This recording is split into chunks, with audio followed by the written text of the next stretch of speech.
देखिए, ज्योग्राफी का चल रहा है। ऐसे 7th क्लास का समाज जो ज्ञान है, सामाजिक ज्ञान है, उस पे आधारित चैप्टर नंबर 2 है, मौसम को समझना। इसी में ऐतिहासिक रूप से भी हम पढ़ेंगे, जो कि ऐतिहासिक ज्योग्राफी पढ़ेंगे, है ना? समझ गए? तो इस तरह का हम पढ़ाई कर रहे हैं, और ये हम इसलिए पढ़ा रहे हैं कि पढ़ लीजिए, काम देगा, फिर ऑनलाइन में पढ़ाएंगे और फास्ट पढ़ाएंगे, ठीक है?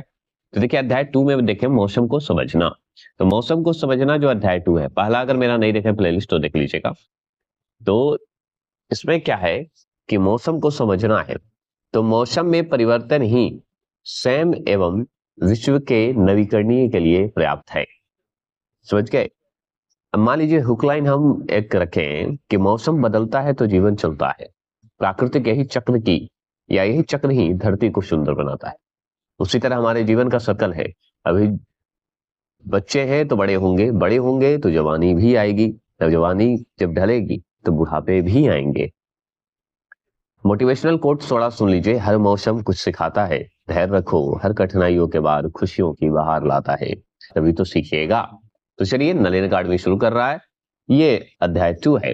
तो मौसम में परिवर्तन ही स्वयं एवं विश्व के नवीकरण के लिए पर्याप्त होता है।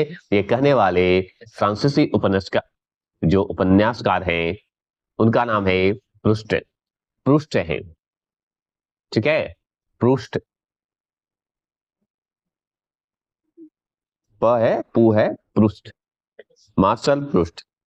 आगे चलेंगे, चित्र 2.1 देख सकते हैं।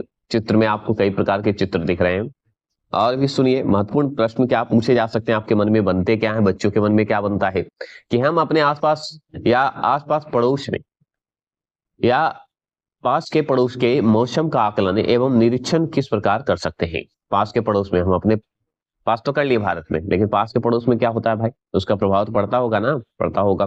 भारी वर्षा, तूफान, सूखा, तापलहर, मतलब हीट वेव जैसी घटनाओं के लिए तैयार करने या तैयार रहने में मौसम का भविष्यवाणी किस प्रकार हमारी सहायता करती है। तो हम ये समझेंगे कि किस प्रकार करती है, किस प्रकार हम लोग को तैयार रहना है या तैयार रहने के लिए कहता है ना? तो चलिए, मौसम क्या है हम उसकी बात करेंगे। मौसम क्या है, सबसे पहला सवाल तो मन में आता है कि मौसम क्या है जी। तो मौसम जो है किसी स्थान पर अल्प समय, मतलब दिन या सप्ताह में वायुमंडल की स्थिति को मौसम कहते हैं। मतलब किसी स्थान पर अल्प समय, कुछ समय में वायुमंडल की स्थिति को बताए तो उसी को मौसम कहते हैं। दिन में बताए या सप्ताह में बताए, या प्रतिदिन बदलता रहता है मौसम, ये भी आप जानते हैं। हम अपने पास पड़ोस के मौसम का आकलन एवं निरीक्षण कैसे करेंगे, चलिए हम समझते हैं। आगे अवलोकन द्वारा देखते हैं। अवलोकन द्वारा क्या होगा कि हम आकाश में बादलों का प्रकार देखते हैं, हवा की दिशा देखते हैं, धूप देखते हैं, तापमान देखते हैं, टेम्परेचर और वर्षा आदि को देखकर मौसम का अनुमान लगा सकते हैं। ये बात तो सत्य है, मौसम का अनुमान तो ऐसे ही लगते हैं। अब बात करते हैं उपकरण द्वारा। उपकरण द्वारा भी तो पता करिएगा। तो विभिन्न वैज्ञानिक उपकरणों की सहायता से हम मौसम के विभिन्न तत्वों को मापते हैं। जैसे मान लीजिए, तापमान को मापने के लिए थर्मामीटर की आवश्यकता होती है, जो कि तापमान मापने के लिए बनाया जाता है। वर्षा मापने के लिए वर्षा मापी होता है, रेन गैज होता है, जो कि वर्षा की मात्रा और मापने के लिए करते हैं। हवा की गति को मापने के लिए हम लोग एनीमोमीटर का इस्तेमाल करते हैं, हवा की गति आप उसको मापते हैं। हवा की दिशा, डायरेक्शन को मापने के लिए विंड वैन होता है। आर्द्रता को मापने के लिए, ह्यूमिडिटी को मापने के लिए हाइग्रोमीटर होता है। ये सब होते हैं हम लोग के पास उपकरण। अब सुनिए, मौसम की भविष्यवाणी हमारी कैसी सहायता करती है। तो सही बात है, मौसम की भविष्यवाणी हमारे लिए कैसे सहायता करेगी, ये इंपॉर्टेंट बात है कि नहीं? बात तो है। तो देखिए, आधुनिक वैज्ञानिक या आधुनिक विज्ञान और उपग्रहों की सहायता से मौसम की भविष्यवाणी की जाती है। मतलब आधुनिक विज्ञान के हिसाब से, मॉडर्न विज्ञान जो है, उस हिसाब से हम लोग उपग्रह हो या सूर्य हो या मौसम हो, मतलब जो भी वातावरण हो, उसकी सहायता से ही, हम उपग्रह की सहायता से ही। अब सोचिए, कई लोग सवाल करते हैं कि हमारे जीवन में मंगल आ जाता है, बुध आ जाता है, ये ग्रह का प्रभाव पड़ता है कि नहीं? पड़ता है, अवश्य पड़ता है। अगर आपका सर्कल आपके जीवन से आधारित अगर सर्कल में पड़ रहा है तो अवश्य पड़ेगा आपके जीवन में। उपग्रह की अब सोचिए, उपग्रह का प्रभाव नहीं पड़ेगा। कहता है कि शनि भगवान पड़ते हैं, अवश्य पड़ेंगे। तो उपग्रहों की सहायता से जब मौसम में प्रभाव पड़ रहा है तो हमारे शरीर पर प्रभाव नहीं पड़ेगा जी। सोचिए, उसी प्राकृतिक में ना हम लोग हैं, तो ग्रहों का प्रभाव पड़ता है। इसलिए कहा जाता है कि आप नहीं समझते कि हम लोग को ग्रहों का प्रभाव पड़ता है, उसके चक्कर में ये जो हम लोग गलतियां कर देते हैं, इसलिए हम लोग का आज के युद्ध में भविष्य का लेकर या भविष्य को लेकर चिंता बढ़ गई है। आप अगर अपने ग्रहों का संतुलन रखें, अपने शरीर का संतुलन रखें, तो आपको भविष्य में कोई नहीं हराएगा। ये बात ध्यान रखिएगा। हाँ, गलत नहीं होना चाहिए। ये मैं ज्ञान इसलिए नहीं दे रहा, इसलिए दे रहा हूं कि आपका ज्ञान आपको सर्वोपरि बनाता है। आप किसी के ज्ञानों में अगर इन्फ्लुएंस हो रहे हैं तो आपकी गलती है, मत होइए, चाहे मैं ही क्यों ना हूं। अपना स्मरण शक्ति को सोचिए, समझिए कि क्या मौसम में जब ग्रहों का प्रभाव पड़ सकता है, तो हमारे शरीर पर क्यों नहीं पड़ेगा, क्योंकि हम भी तो उसी मौसम के, उसी नेचर में हैं। ध्यान रखिएगा। चलिए, अब जैसे भारी वर्षा की चेतावनी की बात करते हैं, तो बाढ़ से बचाव, फसलों और जान माल की सुरक्षा होती है।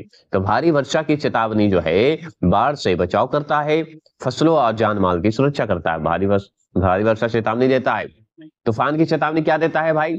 इस समय रहते तैयारी कर लो भाई, सुरक्षित स्थान पर जाओ, वरना कोई हम नहीं जानते हैं। जैसे अभी आया हुआ है, भारी वर्षा में चेतावनी दिया हुआ है, जो कि बाढ़ आया हुआ है उस समय, है ना। अब क्या कर सकते हैं, वहां पे अब इतनी बड़ी नदी है ब्रह्मपुत्रा, उसका प्रभाव पड़ता ही है। चलिए, सूखे की चेतावनी की बात करते हैं। सूखे की चेतावनी क्या है? जल संरक्षण, फसल चयन और वैकल्पिक योजना बनाना होता है। ये बहुत इंपॉर्टेंट है। ताप लहर की बात करेंगे, जिसे हीट वेव की चेतावनी, हीट वेव जो सबसे ज्यादा एकदम गर्मी लगता है जब शरीर हमारे तपते हैं। तो स्वास्थ्य सुरक्षा, अधिक पानी पीना, ठंडे मतलब ठंडा स्थान कहिए या ठंडक में उपयोग करना, ठंडक पानी का इस्तेमाल करिए, नहीं तो शरीर हमारे खराब हो जाएंगे। अब याद रखिए, मौसम को समझना जीवन को सुरक्षित और खुशहाल बनाना होता है। मौसम को समझिएगा नहीं तो आपके जीवन में कोई खुशहाली नहीं आएगी। चलिए, इस प्रकार मौसम की भविष्यवाणी हमें प्राकृतिक आपदाओं से बचाती है, सही निर्णय लेने की और जीवन को सुरक्षित एवं बेहतर बनाने में मदद करती है। सही बात है। उसी तरह हमारे अपने ग्रहों को संतुलन या ग्रहों के बारे में जानकारी लेना कोई गलत नहीं है। अपने ग्रहों के हिसाब से अपना पालन कीजिए, कर्म का सुधार कीजिए और मेहनत कीजिए, अवश्य फल मिलेगा, ये मैं वादा करता हूं। मौसम और इसके तत्व की बात करेंगे। ठीक है, मौसम और तत्व की बात करेंगे। चलिए बताते हैं। आप सर्दी की एक सुबह उठते हैं और ठंड से कांपने लगते हैं। एकदम बात है, सही बात है। सर्दी में हम सुबह उठते हैं और कांपने लगते हैं। ठंड से बचने के लिए आप भारी कपड़े पहनते हैं, एकदम पहनते हैं, ऊनी कपड़े पहनते हैं।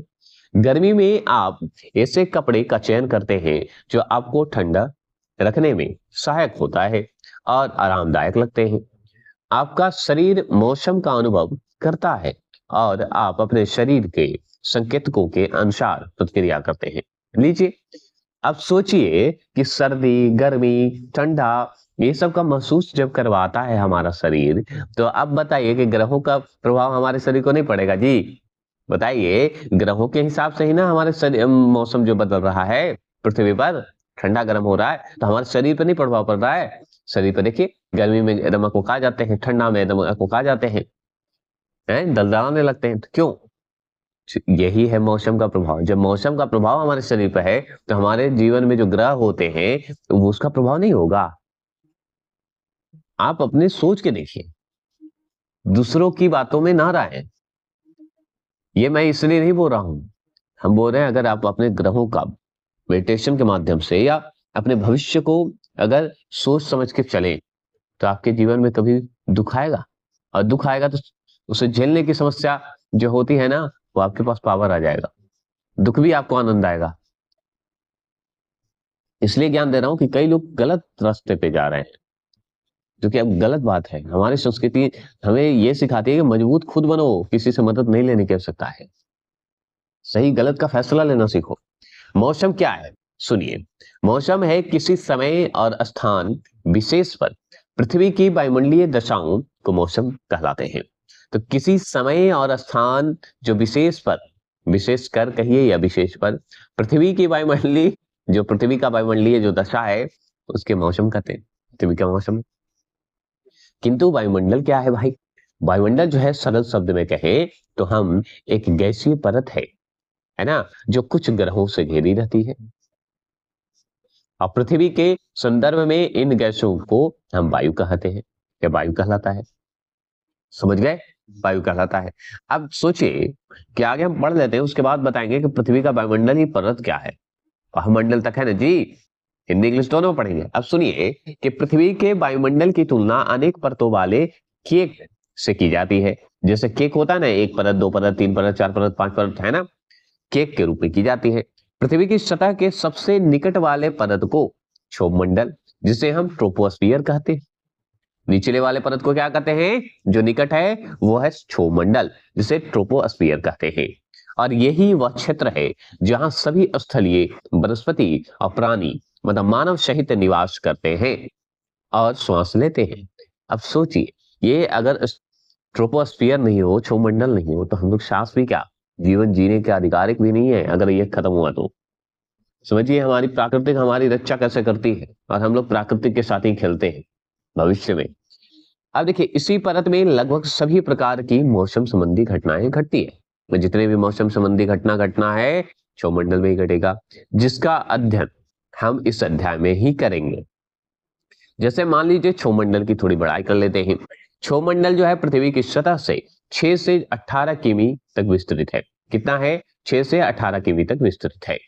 ध्रुवों की बात करेंगे, पोल की बात करें, जहां ठंडी वायु सिकुड़ती है, यहाँ पे ठंडा जाके वायु जो है सिकुड़ जाता है, यहाँ पर जो है परत पतली हो जाती है, मतलब ध्रुव पर पतली हो जाती है।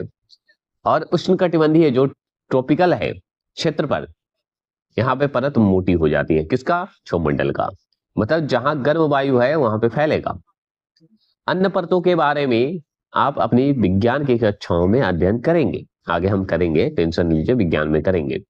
लेकिन हम यहाँ पे सुनिए, आप पूछ देगा कि कितने मंडल हैं भाई, तो हम यहाँ पे बोल देते हैं कितने मंडल है। तो पहले तो हमारे निकट वाले हो गए क्षोभमंडल, उसके बाद हो गए समताप मंडल सेकंड में, जिसे हम स्ट्रेटोस्फियर बोलते हैं। तीसरे नंबर पे हो गए मधुमंडल, जिसे मेसोस्फियर बोलते हैं। चौथे नंबर पे हो गए तापमंडल, जिसे थर्मोस्फियर बोलते हैं। और सबसे ऊपर हो गए वायुमंडल, जिसे एक्सोस्फियर बोलते हैं। और भी इसी में आयन मंडल कहाँ पे होता है ना, तो इस तरह का हम आगे पढ़ेंगे।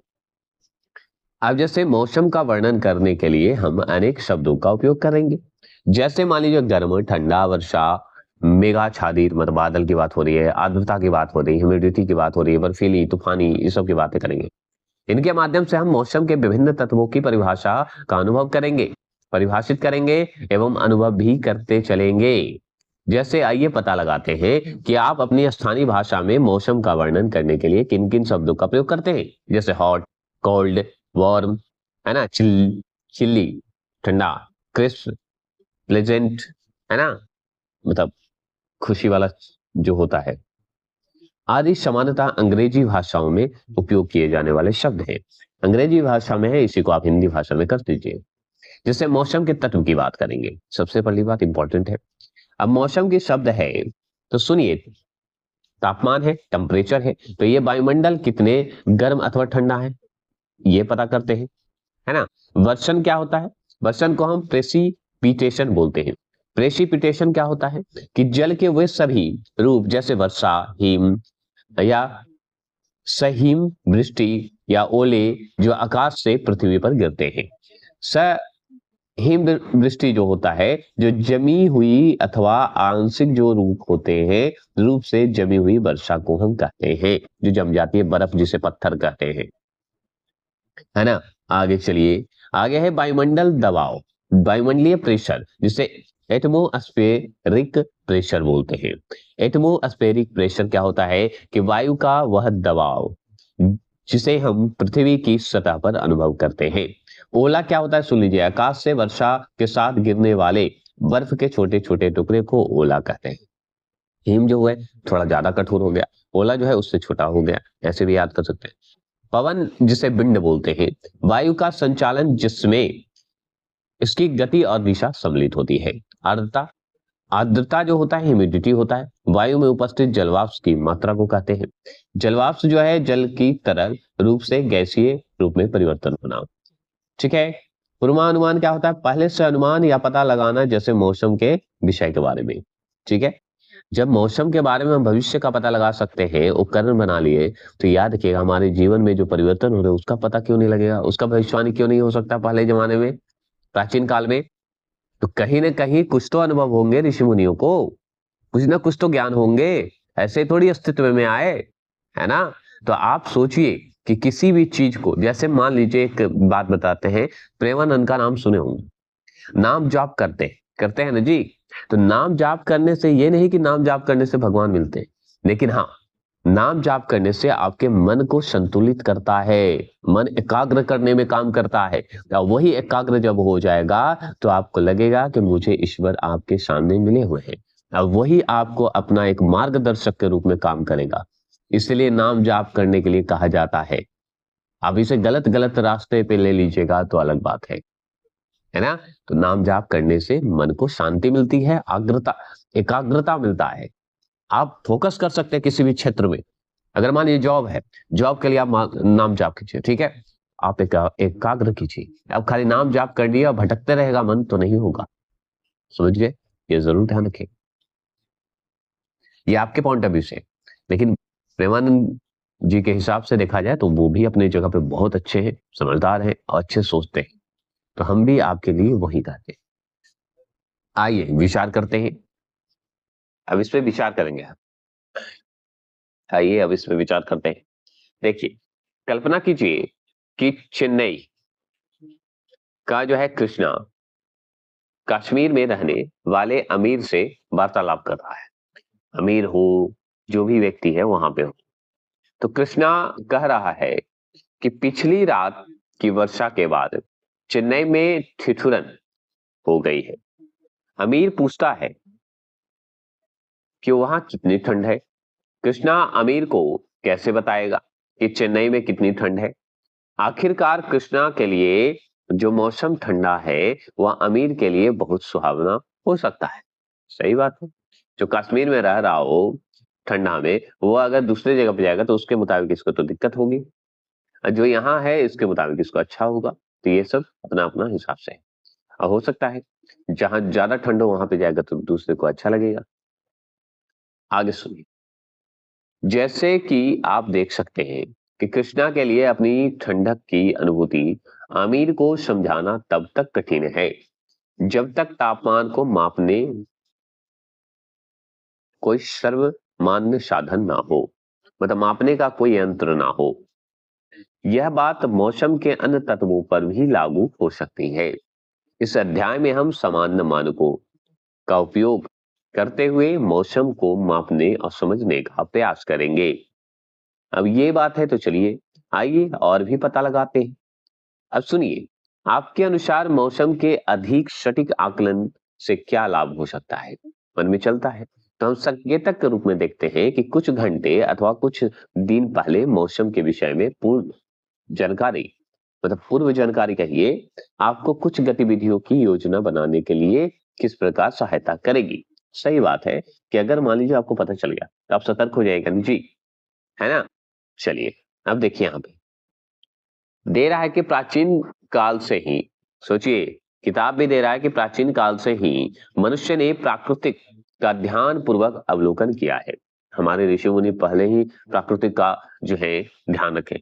हमारे ऋषि मुनि कहने का मतलब कि प्राचीन समय में महाभारत, रामायण और भी जो काल आए हैं बीच में, चंद्रगुप्त मौर्य का काल आया है, चोल वंश का जब काल आया था, मतलब साउथ इंडियन डायनेस्टी का जब काल आया था, उस समय ये सब चीजों पर बहुत ध्यान दिया जाता था। तभी कृषि का विकास भी बहुत होते थे।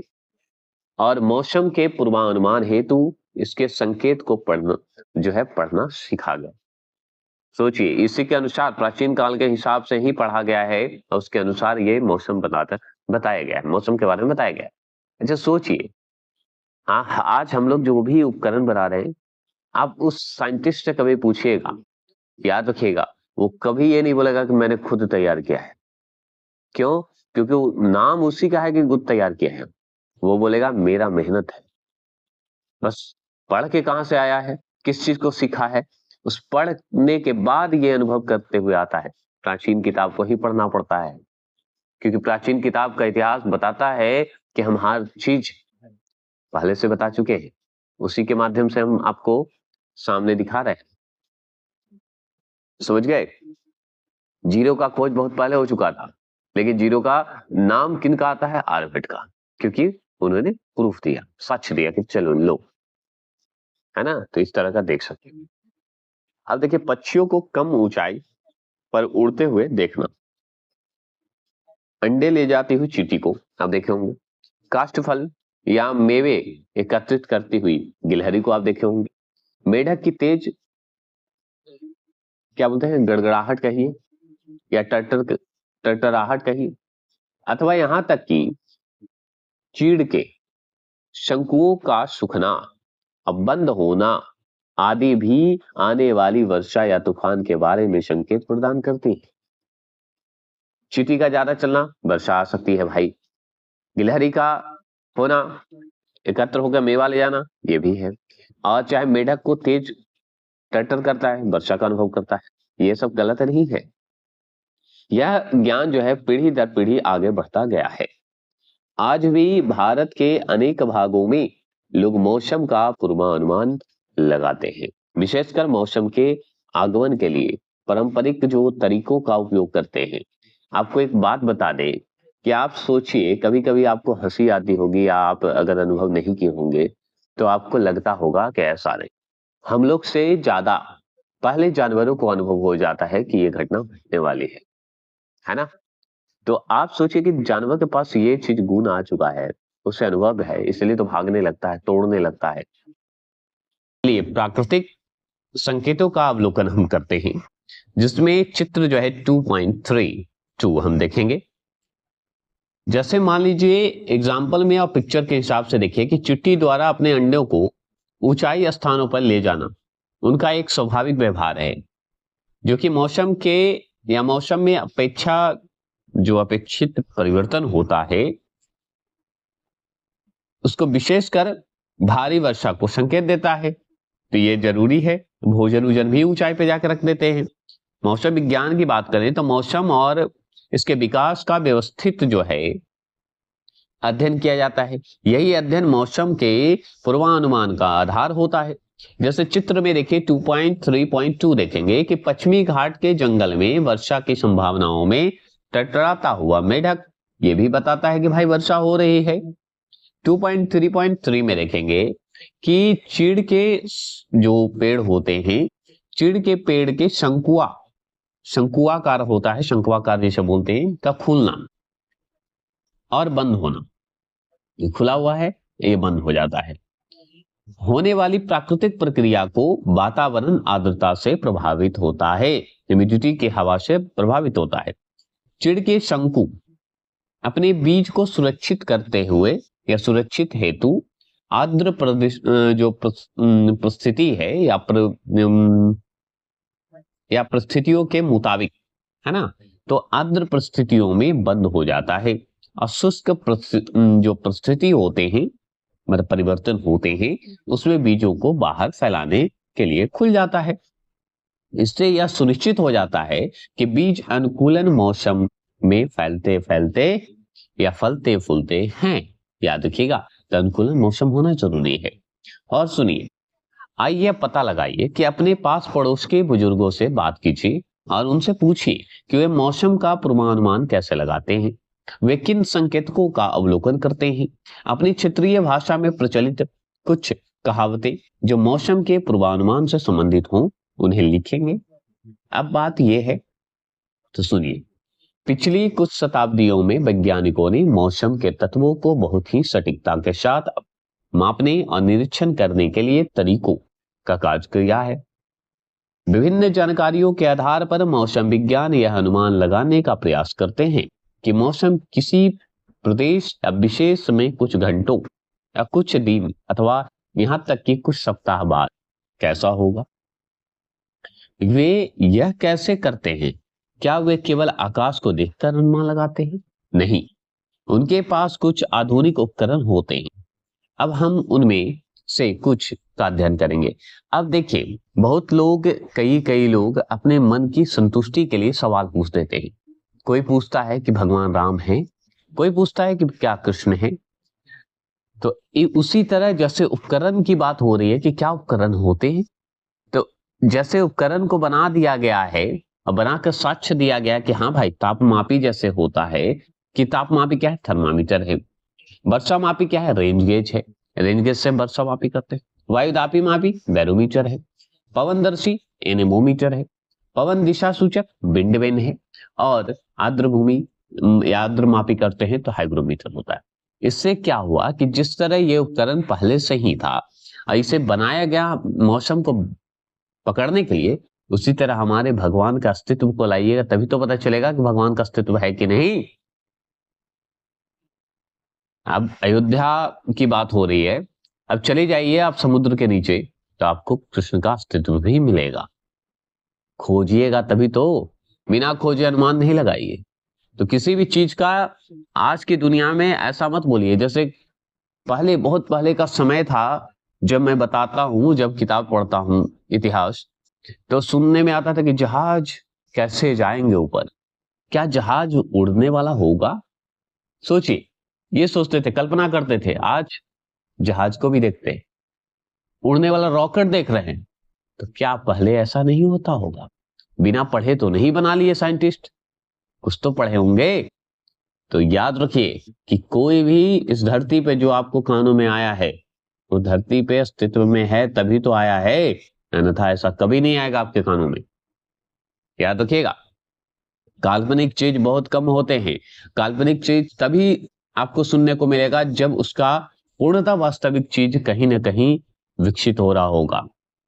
समझ गए? जैसे आयरन मैन, स्पाइडरमैन कैसे बन गया?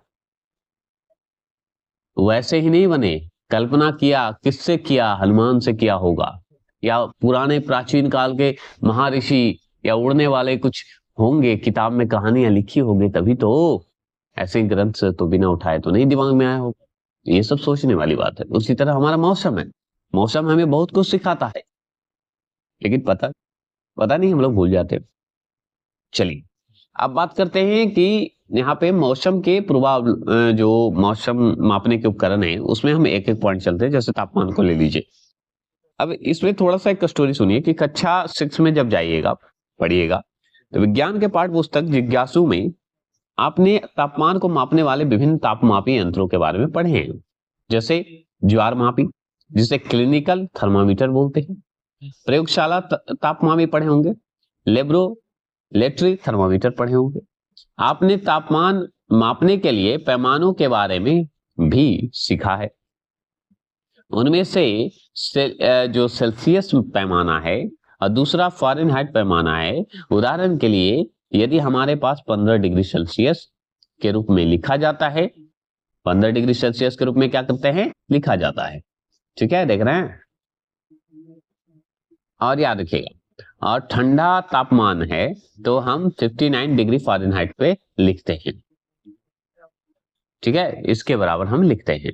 अगर मान लीजिए सेल्सियस पैमाने की बात होगी तो 15 डिग्री सेल्सियस, फ़ारेनहाइट की बात होगी तो 59 डिग्री है फ़ारेनहाइट होगा। ये सब ध्यान रखना होगा। ठीक है, ठंडा तापमान की बात हो रही है। चलिए अब बात करते हैं 2.4.1। चित्र को देखिए, गर्मी में बर्फ जो शीघ्र पिघलता है उसकी बात हो रही है। देखिए एक 2.4.2 देखिए, मेघाच्छादित मौसम, बादलों से ठंडा हो रहा है। 2.4.3 पिक्चर देखिए, नारियल का तेल, सर्दियों में नारियल का तेल जम जाता है। 2.4.4 देखिए, ठंडे मौसम में दही जमने में अधिक समय लगता है। अब तापमापी जो है कई प्रकार के होते हैं ना, जो सामान्य रूप से हमारे आसपास के परिवेश में तापमान को मापते हैं, जबकि अन्य तापमापी दिन के अधिकतम और न्यूनतम तापमान को मापते हैं। तापमापी प्रायः रंगीन द्रव्य का उपयोग करते हैं जो तापमान बढ़ाने पर फैलता है। हालांकि अंकीय तापमापी को अधिक पसंद किया जाता है क्योंकि वे ज्यादा सटीक होते हैं और अधिक आंकड़े दर्ज कर सकते हैं। याद रखिएगा, अब हमारे आसपास के वातावरण को परिवेशी तो कहेंगे। आप देख सकते हैं जैसे इंफ्रारेड तापमापी, इससे हम लोग पता करते हैं इंफ्रा, है ना। अब डिजिटल तापमापी भी है जिससे हम मापते हैं। अधिकतम और न्यूनतम तापमापी, समान तापमापी सेल्सियस के हिसाब से हम लोग मापते हैं। अब देखिए, वास्तव में तापमान के रिकॉर्ड का उपयोग जो है कुछ अन्य महत्वपूर्ण सांख्यिकी आंकड़ों का संग्रह करने से भी किया जाता है। मतलब कि डिजिटल तापमापी से हम करते हैं, जिसमें सम्मिलित है तापी मतलब ताप सीमा और औसत दैनिक तापमान। मतलब ताप सीमा अथवा एक विशेष अवधि, जैसे सामान्यतः 24 घंटे के दौरान अधिकतम तापमान से न्यूनतम तापमान का घटना। जैसे ताप सीमा जो है, रेंज जिसे बोलते हैं, अधिकतम तापमान माइनस न्यूनतम तापमान, ऐसा बोल दीजिए। औसत दैनिक तापमान की बात करें अथवा दिन के अधिकतम तापमान और न्यूनतम तापमान को जोड़कर जो प्राप्त संख्या होता है, उसे 2 से विभाजित करने पर प्राप्त होता है। मतलब आधा हो गया ना, दोनों से जोड़ दिया, अधिकतम और न्यूनतम को जोड़ के 2 भागा 2 से दे दीजिए। अब इसे अनदेखा ना करें। क्यों ना करें भाई, पढ़िए। भारत मौसम विज्ञान विभाग की स्थापना जो है 1875 में की गई थी। सोचिए, भारत मौसम विज्ञान की स्थापना जो है 1875 में की गई। इसका आदर्श वाक्य जो है आदित्य जाते वृष्टि है। आदर्श वाक्य है आदित्य जाते वृष्टि, यह जिसका अर्थ है सूर्य से वर्षा होती है। यह वाक्यांश प्राचीन ग्रंथ मनुस्मृति से लिया गया है। ऐसे पूर्ण वाक्य का अर्थ है सूर्य से वर्षा होती है, वर्षा से भोजन या अन्न प्राप्त होता है, और भोजन या अन्न से जीव उत्पन्न होते हैं। सूर्य से वर्षा क्यों होती है? क्या आपका इसका कारण सोचे हैं? समझे? अब सोचिए, आप बताइए कि मौसम विज्ञान विभाग की स्थापना 1875 में हुई। आप किसी भी चीज को जो आज हम लोग कल्पना करते हैं, जैसे कल्पना किए होंगे ना कि हमको अंतरिक्ष में जाना है, हमको मंगल पे जाना है, तभी तो सपना पूरे हुए। तो कल्पना नहीं करेंगे तो सपने पूरे होंगे नहीं। उसी तरह हमारे प्राचीन काल में कुछ न कुछ अस्तित्व तो होंगे, तभी तो, है ना? तो ये सोचिए। और अगर आपका लक्ष्य निर्धारित है ना, तो टेंशन मत लीजिए। देर होता है लेकिन लक्ष्य आपको मिलेगा, पूर्णता मिलेगा। बस धर्म रूपी लक्ष्य को निर्धारित करें, विरोध रूपी नहीं करें। विरोध करते हुए कोई फायदा नहीं, धर्म रूपी करें। आइए पता लगाएंगे। यहाँ मध्य प्रदेश में एक नगर के तापमान को एक तालिका द्वारा प्रस्तुत किया गया है। सप्ताह में अधिकतम और न्यूनतम तापमान कितना है? ताप सीमा रेंज का आकलन कीजिए। तो अधिकतम तापमान, न्यूनतम तापमान और ताप सीमा की बात करेंगे, जो कि डिग्री सेल्सियस पे हम बताएंगे। जैसे मान लीजिए सोमवार के दिन है तो 36 डिग्री सेल्सियस है, मंगलवार का 37 डिग्री, एक दिन बढ़ गया। अब बुधवार का फिर घट गया 34 डिग्री, गुरुवार का बढ़ गया 35 डिग्री, फिर 33 शुक्रवार को घट गया, शनिवार को 32 हो गया और रविवार को 31 हो गया। इसी तरह आपको देख सकते हैं। और न्यूनतम तापमान जो होता है 21 डिग्री सोमवार को था जी, तो 22 डिग्री मंगलवार को है। अच्छा, 20 डिग्री बुधवार को है, तो 21 डिग्री गुरुवार को है। 19 डिग्री सेल्सियस न्यूनतम तापमान होते हैं, 18, 17 ये सब। और ताप सीमा अगर बात करें तो 15 डिग्री सोमवार को था, तो जरूरी है कि मंगल को भी हो सकता है 15 हो जाए, अब बुध को 14 हो जाए, फिर 14 हो जाए, फिर 14 हो जाए, 14 हो जाए, 14 लगभग सभी जगह हो जाएंगे। 15, 14, 15, 14 का रेशियो चलता है, जिसमें आपको ताप सीमा डिग्री सेल्सियस। चलिए, जैसे अब इसका प्रूफ जैसे मान लीजिए हम कैसे करेंगे। अब मान लीजिए 36 और 21 को घटाइए तो कितना आएगा? 15 आ जाता है। 15 आएगा ना जी। अब 37 और 22 को घटाइए, 15 आ जाएगा जी, क्योंकि न्यूनतम को घटाएगा तभी तो ताप सीमा बनेगा। उसी तरह ये ताप सीमा है, इसको घटाए तो 14, इसको घटाए तो 14, है ना? चलिए तालिका तापमान रिकॉर्ड कीजिए।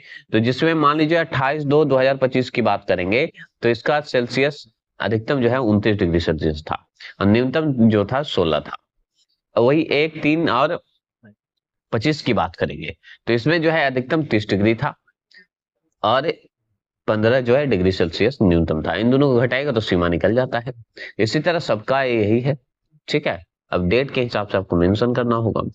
चलिए, कृष्णा और अमीर के बीच हुए वार्तालाप को याद करें। अगर कृष्णा कहता है कि चेन्नई में तापमान 20 डिग्री सेल्सियस है और उसे थोड़ी ठंड लग रही है, तो उसके और अमीर के पास कोई साधन होगा जिससे वे दोनों इसे समझ सकते हैं। अमीर द्वारा कृष्णा के कथन पर दी गई प्रक्रिया या प्रतिक्रिया के बारे में आप क्या सोचते हैं, बताइए। ये 20 डिग्री सेल्सियस पे है, और 20 डिग्री सेल्सियस तो मौसम काफी सुहावना होता है, ये तो आप जानते ही हैं। चलिए अब सुनिए, अब हम चलते हैं वर्षन की बात करते हैं। संग्रह की पे रखिए, मापने का पैमाना रखिए और मापन नलिये को रखिए, तभी तो चलिए 2.6 पिक्चर आप देख रहे हैं, इसमें सुनिए। यदि यह समाचार मिलता है कि किस स्थान जो विशेष पर, मतलब किसी स्थान के विशेष पर 30 मिमी वर्षा हुई है, तो इसका क्या तात्पर्य है? वर्षा को कैसे मापा जाता है? तो वर्षा की मात्रा को मापने के लिए एक यंत्र का उपयोग किया जाता है, जिसे वर्षा मापी बोलते हैं, रेंज गेज बोलते हैं। जब वर्षा होती है तब जल संग्रह की में गिरता है और उसे बेलनाकार नली मतलब सिलेंडर में एकत्रित किया जा सकता है या एकत्रित कर लिया जाता है। एकत्रित किए गए वर्षा जल की गहराई को मापने के लिए एक नली का एक मापक अंकित रखते हैं। जब एकत्रित किया गया जल की ऊंचाई अगर देखें 5 मिमी हो, तो हम कहते हैं कि क्षेत्रफल में 5 मिमी वर्षा हुई है। समझ गए? चलिए आइए पता लगाएंगे। क्या पता लगाते हैं भाई? देखिए यहां पे पता लगाएंगे कि ऊपर दर्शाए गए चित्र अनुसार जो वर्षा मापी बनाए गए हैं, वर्षा मापी को खुले स्थान में रखिए और ऐसी वस्तुओं से दूर रखिए जो वर्षा के जल संग्रह में बाधक हो सकती है। यह भी सुनिश्चित कीजिए कि वर्षा मापी समतल सतह पर हो और हवा से झुके अथवा गिरे नहीं। मापक होते हैं, मापक की सहायता से वर्षा की मात्रा को प्रतिदिन एक ही समय पर एक ही महीने तक अभिलेखित कीजिए। यदि हिमपात होता है तो उसे मापने से पहले पिघलने दीजिए। याद रखिएगा, उस महीने के प्रत्येक सप्ताह में होने वाली औसत वर्षा की गणना कीजिए और बात करते सप्ताह दर सप्ताह में होने वाली वर्षा के अंतर पर टिप्पणी कीजिए। समझ गए? टिप्पणी करते रहिए, सोचिए, विचारिए। अब वायुमंडलीय दाब की बात करते हैं। वायुमंडलीय दाब क्या है कि हमारे शरीर तापमान और वर्षा से भली भांति परिचित है, किंतु आपने यह भी अनुभव किया होगा कि आंधी तूफान से पहले मौसम भारी सा लगता है। यह वायुमंडलीय दाब से संबंधित है, जो वायु के भार के द्वारा हमारे ऊपर और आसपास लगाए जाते हैं। सही बात है। अब वायुमंडल दाब जो है समुद्र तल के पास अधिक होता है और जैसे जैसे हम पहाड़ की ओर ऊंचाई पर जाते हैं तो यह कम हो जाता है। जब यह पहाड़ पर चढ़ाई करते हैं तो नीचे के मैदानों की तुलना में पहाड़ पर वायु हल्की हो जाती है। सही बात है, वायु तो हल्की हो जाती है। अब सुनिए, परिणाम स्वरूप वायु का दाब कम हो जाता है और हमारे फेफड़ों के लिए जो उपलब्ध होते हैं ऑक्सीजन की मात्रा भी घट जाती है। रक्त में कम ऑक्सीजन जाने के कारण आपका शरीर आपको गतिशील रखने के लिए अधिक परिश्रम करता है। यही कारण होता है। जैसे निम्न दाब ठंडी हवा, उच्च दाब गर्म हवा, याद रखेंगे। समझ गए? अब चलिए, जो लोग कभी कभी उच्च स्थानों पर सांस फूलाना, चक्कर आना अथवा थकावट आदि का अनुभव करते हैं, इसका तात्पर्य यह नहीं कि वायुमंडल दाब नीचे के मैदानों में अथवा तटों पर हमेशा अधिक होता है। ऐसा नहीं है, कभी कभी नाटकीय रूप से गिर जाता है और इसे मौसम विज्ञान गर्त या डिप्रेशन अथवा निम्न दाब तंत्र, लो प्रेशर सिस्टम कहते हैं, जो कभी कभी तूफान अथवा चक्रवात के रूप में भी ले लेता है। कभी कभी तूफान और चक्रवात के रूप में भी ले लेगा। आइए विचार करिए और सुनिए कि आपके अनुसार वायुमंडल दाब को मापना क्यों महत्वपूर्ण है। वे कौन है जिन्हें इस प्रकार के मापनों को सर्वाधिक आवश्यकता होती है, ये बता सकते हैं। अब देखिए, यहाँ पे वायुमंडल दाब को मापने के लिए उपयोग में आने वाले उपकरण को वायुमंडलीय दाब मापी बैरोमीटर कहा जाता है। तापमापी यंत्र की तरह वायुमंडलीय जो या वायुदाब मापी यंत्र भी अनेक प्रकार के होते हैं। वे सामान्यतः जो इकाई प्रदर्शित करते हैं वह मिलीबार एमबी के रूप में होता है। समुद्र तट पर जो सामान्य वायुमंडल दाब जो होता है लगभग 1013 मिलीबार होता है। 1000 मिलीबार से कम का वायुमंडलीय जो दाब होते हैं वो निम्न दाब होने का संकेतक होते हैं, बताए जाते हैं। समझ गए? आइए विचार करिए और सोचिए कि अधिक ऊंचाई वाले स्थानों की यात्रा करने वाले व्यक्तियों को यह सलाह दी जाती है कि वे शरीर के जो है पायना अनुकूलम के लिए मार्ग में विश्राम करें। हमारे सैन्य कर्मी ऊंचाई वाले स्थानों पर सेवा देते हैं, जैसे लद्दाख में खरदूला है ना जी, खरदू ऐसे दुर्ग है, खारदुर्ला। यह स्थान जो है समुद्री तल से 5600 मीटर से अधिक ऊंचा है। यह कल्पना करना कठिन है कि वे ऐसे स्थान पर कैसे रहते हैं और अनवर्त सुरक्षा करते हैं। वहां ऑक्सीजन का स्तर इतना कम है कि वायुमंडल दाब का लगभग 650 मिली बार होता है। समझ गए?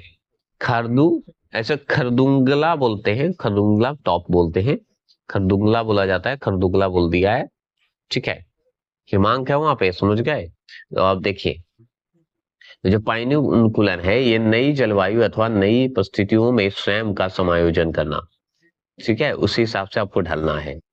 चलिए अब बात करते हैं पवन का। पवन जो है यहाँ पे देखिए कि उच्च दाब वाले क्षेत्र से निम्न दाब वाले क्षेत्र की ओर वायु का प्रवाह ही पवन कहलाता है, हवा कहलाता है। जब हम पवन का वर्णन करते हैं तो गति और दिशा पवन के दो महत्वपूर्ण कारक होते हैं। ये दम कारक होंगे भाई, काहे नहीं होंगे भाई। अब सुनिए, आइए विचार कर लीजिए। जैसे देख लीजिए, उच्च दाब है और निम्न दाब है, इसके बीच में हवा जो है बताती है। क्या आपने बीजों को इस प्रकार से पवन में उड़ते देखे या देखा गया है? बताइए। अगर पवन ना हो तो इन बीजों का क्या होता होगा, है ना? इन बीजों का क्या होगा? कुछ नहीं होगा। पवन का महत्व की बात करते हैं। पवन मौसम का एक महत्वपूर्ण तत्व है। मौसम का पूर्वानुमान लगाने में जो है इसकी गति और दिशा महत्वपूर्ण भूमिका निभाती है। वायुयान चालक और नाविकों को पवन संबंधी आंकड़ों की जानकारी की आवश्यकता होती है, क्योंकि पवन उड़ाने और नौकायान को बहुत प्रभावित करती है। कृषक की बात करेंगे, कृषक भी पवन की दिशा का प्रयोग आने वाली वर्षा की दिशा का अनुमान लगाने के लिए करते हैं। तीव्र गति वाले पवन मिट्टी के जल्दी सूखने का कारण बनाती है, ये भी आप देख सकते हैं। आप यहाँ पे बातक दिक् सूचक जिसे विंड वेन बोलते हैं, ये बताया जाता है। विंड वेन ऐसे ऐसे घूमते रहता है। ठीक है,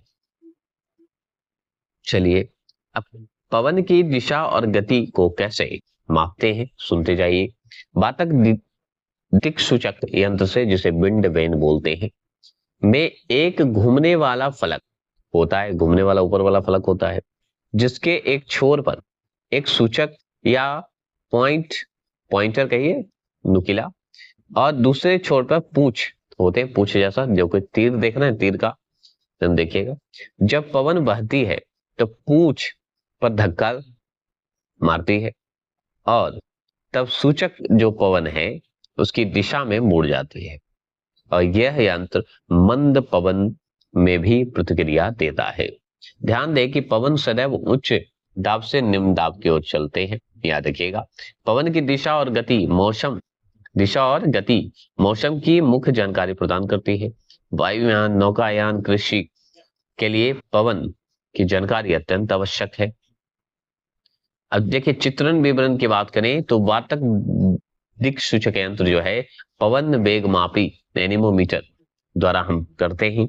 जैसे कि पवन सड़क पर, मतलब पवन सड़क पर बोल रहा हूं, क्षमा चाहता हूं, पक्की सड़क पर बात दिक् सूचक यंत्र वाई जिसे बोलते हैं साउंड वेव, वाइंड वेन बोलते हैं, तो वाई बोलिए।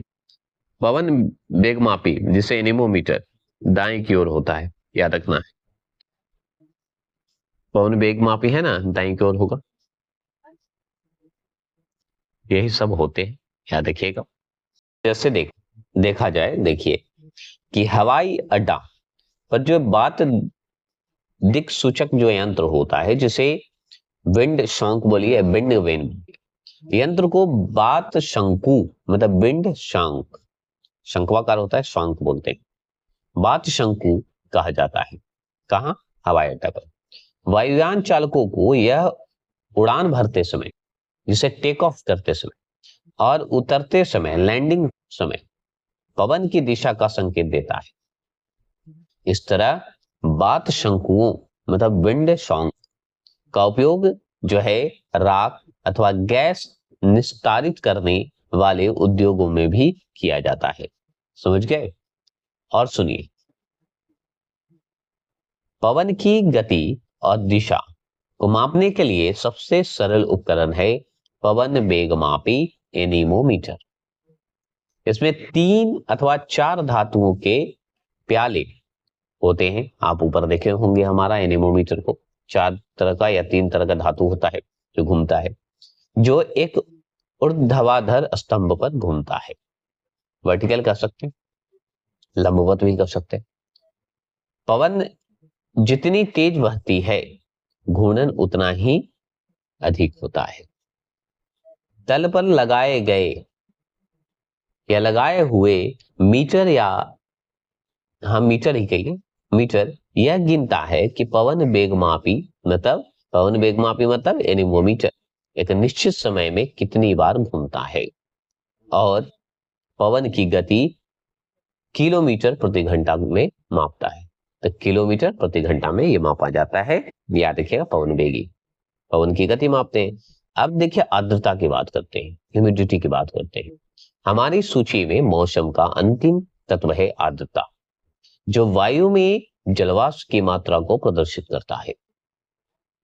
यह तापमान, पवन, वायुदाब और स्थान जैसे कारकों पर ही निर्भर करता है। आर्द्रता जैसे कोच्चि का समुद्र के निकट चले जाइए, अधिक आर्द्रता मिलेगी। जयपुर शुष्क क्षेत्र में चले जाइए, कम आर्द्रता मिलेगी।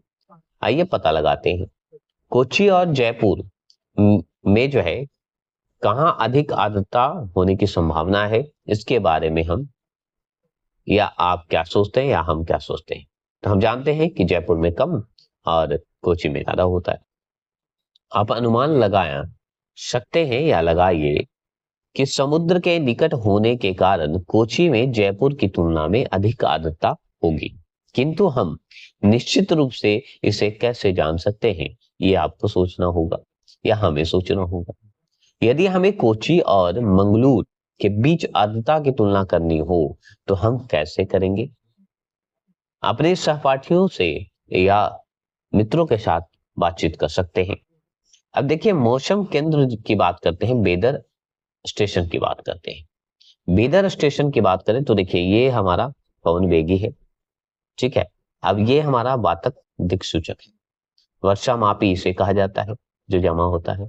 ताप मापी यहाँ पे होते हैं। वायुदाब मापी आप देख सकते हैं चित्र नंबर 2.11।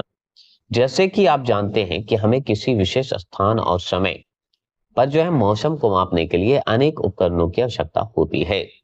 मौसम केंद्र में सभी उपकरण लगे होते हैं, समझ गए, मौसम केंद्र में लगे होते हैं, जिससे मौसम का आकलन और निगरानी मतलब ट्रैक करना सरल हो जाता है।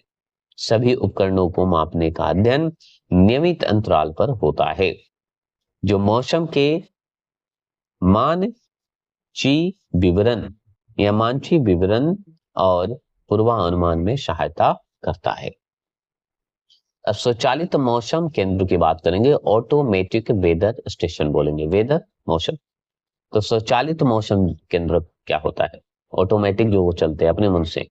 स्वचालित मौसम केंद्र, जिसे ऑटोमेटिक वेदर स्टेशन बोलते हैं, यह एक स्वचालित तंत्र है जो मौसम के आंकड़ों जैसे तापमान, आर्द्रता, वायु की गति और दिशा, वर्षा, वायुमंडलीय दाब आदि को मापने और दर्ज करने के लिए संवेदकों मतलब सेंसरों का उपयोग किया जाता है या किया करते हैं। इन केंद्रों का उपयोग जो है कृषि, विमान, नौकायान या पर्यावरण निगरानी आदि में व्यापक रूप से किया जाता है, जिससे मानवीय हस्तक्षेप के बिना सटीक और समयबाध्य मौसम की जानकारी प्राप्त हो गई, मतलब हम लोग को पता चल जाए कि हमको इस समय ऐसा है तो हम इसे बचाव कर सकें। अब इसे अनदेखा ना करें क्योंकि इंपॉर्टेंट है, क्योंकि वर्ष 2023 की बात हो रही है। 23 में राष्ट्रीय आपदा प्रबंधन प्राधिकरण ने समुद्र से 4800 मीटर से अधिक ऊंचाई पर सिक्किम की एक हिम झील जो है, जिसे ग्लेशियर लेक बोलते हैं, पर स्वचालित मौसम केंद्र स्थापित किया गया।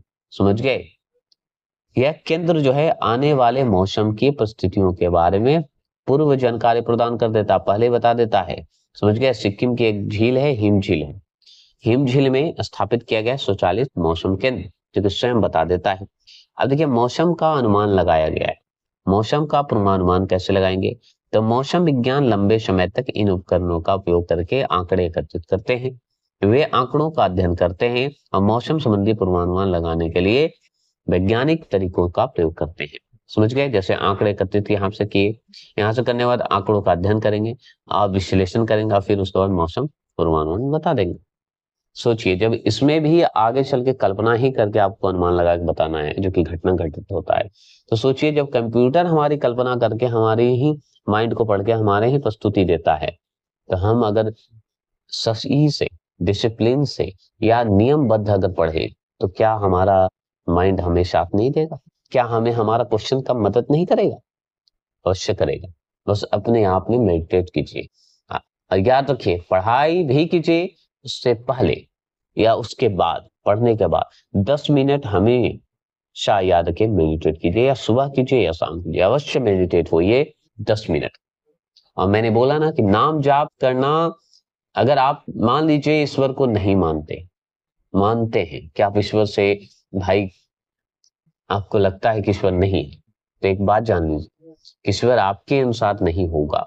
लेकिन मैं ये कहूंगा कि अगर नहीं मानते हैं मत मानिए, लेकिन अगर आप नाम जाप करते हैं या किसी भी चीज का नाम जाप करते हैं, तो आपके माइंड को एकत्र करता है, समझाता है, विचारों की ओर ले जाता है। समझ गए? तो आप अवश्य नाम जाप करें, और नाम जाप अपना ही कीजिए भाई, अगर आपको इतना ही लग रहा है, आपकी ईगो को ठेस न पहुंचे तो।